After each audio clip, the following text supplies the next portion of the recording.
У нотариуса за круглым огромным столом сидело 15 родственников усопшей бабушки. Она хотела, чтобы завещание прочитали в общем кругу. Через месяц женщине исполнилось бы 67, и, вроде бы, возраст не совсем пожилой. Да только хронические болезни и много лет жизни в одиночестве никак не продлевают годы. Уже немного отойдя после вчерашних похорон, присутствующие оживленно обсуждали наследство еще до появления нотариуса, на плечи которого было возложено зачитать документ и определить долю каждого. Главными претендентами были дети, а основным объектом дележа являлся большой двухэтажный дом, который в свое время был полностью отстроен дедушкой. Так сказать, в эти стены было вложено все, и душа, и пот, и кровные средства семьи. На какое завещание? Есть же закон. Мало ли, чего может. Мы не знаем, что еще было у старушки.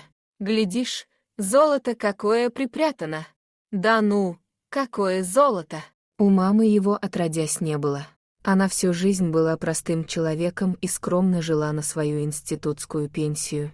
Шушуканье родственников было прервано появившимся внезапно нотариусом, молодым высоким парнем метра под 2 ростом с четким громогласным голосом. «Простите, задержали в конторе. Ну что же, давайте приступим и выполним последнюю волю усопшей». Нотариус раскрыл красную папку и извлек несколько листов на гербовой бумаге. В завещании София Петровна позаботилась обо всех. Прекрасно понимаю, что дом по закону наследуется прямыми родственниками, она распорядилась, чтобы мелкие и дорогие предметы были разумно распределены. Фарфоровые статуэтки, производства немецкой фабрики, были предназначены старшей внучке.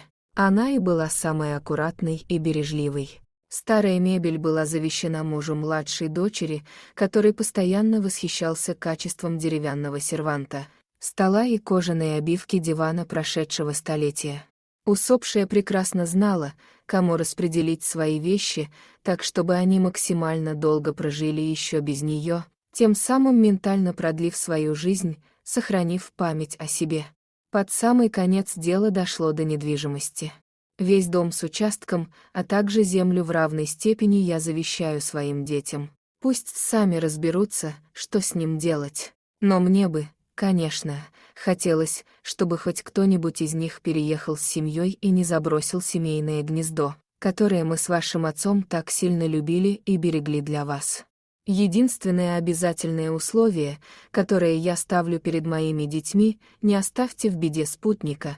Этот пес в последние годы стал самым близким мне существом.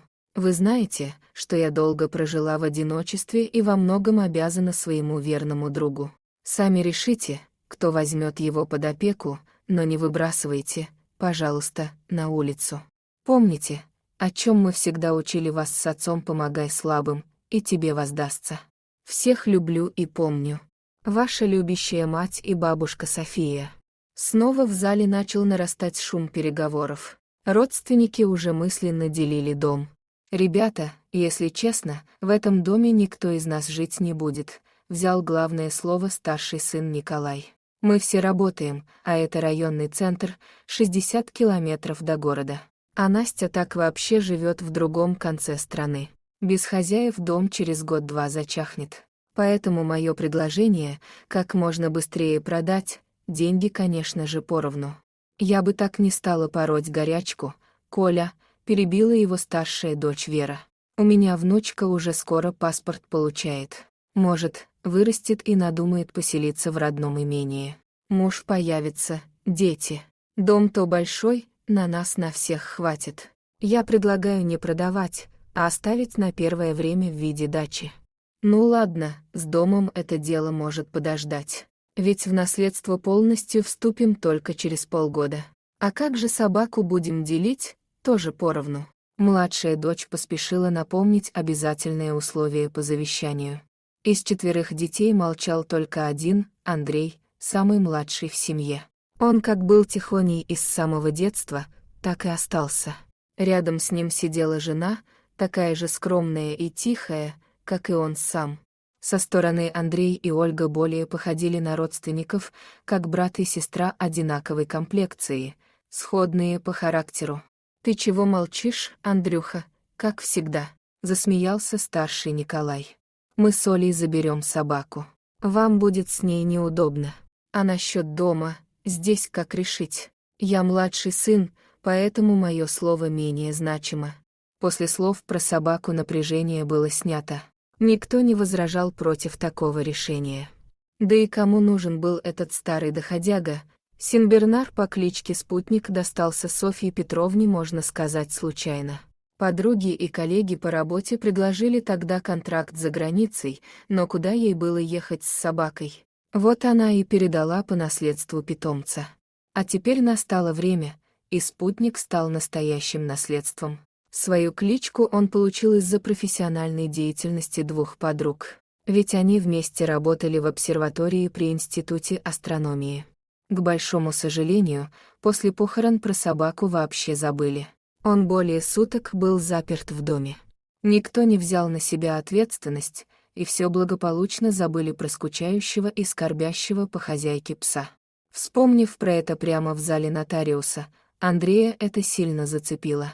Поэтому он и принял единоличное решение, резко заявив, что они забирают собаку сразу же после нотариуса. Он помчался домой, где его ждал обиженный и всеми забытый большой пес. «Ну и как мы теперь?» — шептала ему на ухо жена. «Нам еще больного пса не хватало. А что, если они с Ванькой не уживутся? Чего глядишь, у ребенка травма будет». «Ну хорошо», — сказал так сказал. «Нам-то теперь терять нечего». «Да ладно тебе». Ванька почти все дни в интернате. А вообще, я думаю, что этот Сенбернар как-то сможет расшевелить Ваню.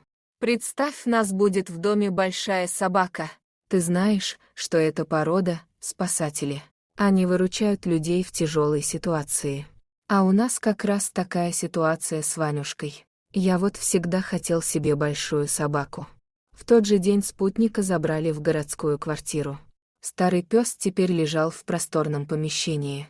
Он быстро определил любимое для себя место возле стеклянного большого окна, которое опускалось до самого пола. И здесь можно было наблюдать за всем, что происходит внизу, с высоты 7-го этажа.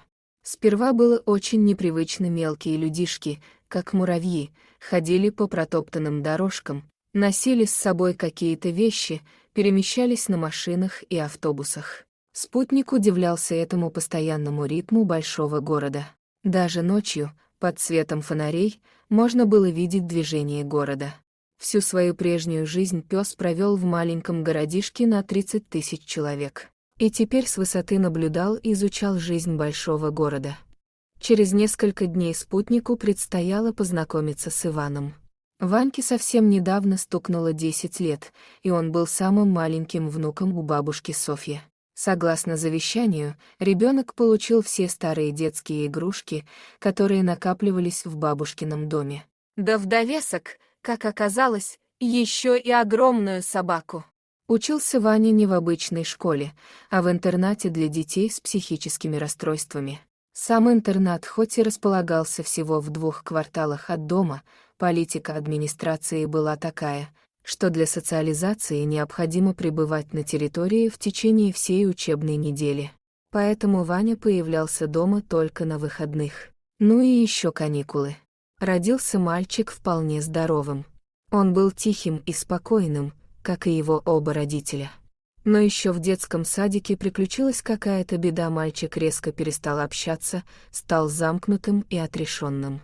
Резко, в один момент для парня перестал существовать внешний мир, и он замкнулся на своем внутреннем. После долгих попыток терапии и реабилитации врачи поставили диагноз аутистическое расстройство. Родители удивлялись, как аутизм может так резко наступить, ведь это же, как правило, врожденная патология. Единственным свидетелем была воспитательница детского садика. Она считала, что Ваня получил психическую травму. Детский садик, в который водили ребенка, одной стороной выходил на проезжую часть. Дети часто наблюдали за проезжающими машинами. Особенно их привлекала строительная техника и длинные фуры. Однажды воспитатель нашла Ваню одного прямо возле забора детского сада. Мальчик просто стоял как вкопанный и смотрел через забор на проезжую часть. А когда она начала звать Ваню на тихий час, тот никак не реагировал. Пришлось идти за ребенком и тянуть его за руку, но когда воспитательница подошла ближе к забору, она увидела страшную аварию, несколько машин просто в гармошку, избитые пешеходы, люди просто стояли на остановке и мирно ждали автобус, как в один момент белый внедорожник прочесал всю толпу, выехал обратно на встречную и врезался в легковую машину, вследствие чего погиб еще и водитель. Мальчик видел все это, и после того случая начал резко меняться. От Вани было сложно выдавить даже отдельные слова «да» или «нет». Часто он просто кивал головой, давая ответы. Все свободное время он проводил либо за раскраской, либо собирая кубики. В пятницу вечером Ваня и спутник встретились. Пес сразу понял, что в доме появился новый человек. Уже сидя на своем привычном месте, он начал вилять хвостом. Иван в своей привычной манере снял обувь и направился мыть руки, кинув скользкий взгляд на спутника. А затем пошел по своим делам, чем вызвал негодование у четвероногого. Все выходные спутник пытался хоть как-то привлечь внимание ребенка, но реакция была нулевая. Пес попробовал ложиться в ногах, сидел напротив и упорно смотрел в глаза, ставил лапу на детское колено, но Ваня упорно занимался своими привычными делами. Фломастеры, карандаши и бумага были его лучшими друзьями, с которыми он погружался в свой внутренний мир и путешествовал там с ними. Собака для него как будто бы не существовала. Так прошли вторые и третьи выходные, а в середине четвертой недели спутник пропал, просто убежал на прогулке. Андрей с Олей обежали весь район, так и не смогли его найти. Вскоре оказалось, что спутник не пропал насовсем, он просто выполнял свою роль собаки-спасателя. Наблюдая с 7-го этажа квартиры, куда родители отводили Ваню, пес легко вычислил место, где располагался интернат. Там он и провел несколько дней. Он сидел за забором и смиренно дожидался, когда дети после занятий выходили на прогулку. Увидев Ивана, спутник садился у самого края забора и молча наблюдал за ним. Почему-то пес твердо решил и взял на себя ответственность за этого ребенка. Неизвестно, куда он уходил ночью, где спал и как добывал себе еду, но каждое утро он сидел на одном и том же месте, высматривая Ваню. В последний день учебной недели спутник пошел на решительный шаг, он проник за ограду интерната, а в зубах у него был мячик. Пес подбежал к мальчику и положил у ног ребенка мяч, затем отошел на несколько метров и спустил жалобный лай, умоляя его кинуть ему игрушку. И чудо произошло, мальчик пошел на контакт. Он робко поднял мяч, внимательно осмотрел его и бросил в сторону собаки. Первый шаг был сделан. Пропавшего спутника обнаружила Ольга, когда пришла забирать Ивана домой в пятницу. Но более всего она была удивлена не внезапно найденному Сенбернару, а реакцией. «Мама, он все это время был со мной». «Не переживай и не ругай его», — непривычно тараторил Ваня, идя навстречу к маме. «Мы теперь с ним друзья. Можно, я буду с ним гулять всю дорогу домой». Они общались, обсуждая здоровенного пса, который, переваливаясь с лапы на лапу, теперь сопровождал мальчика, не отходя ни на шаг. Это было только начало крепкой дружбы мальчика и собаки. Впереди их ждало множество приключений и летние каникулы в бабушкином доме. А на следующий год Ваня пошел уже не в интернат, а в обычную школу. Как вам история?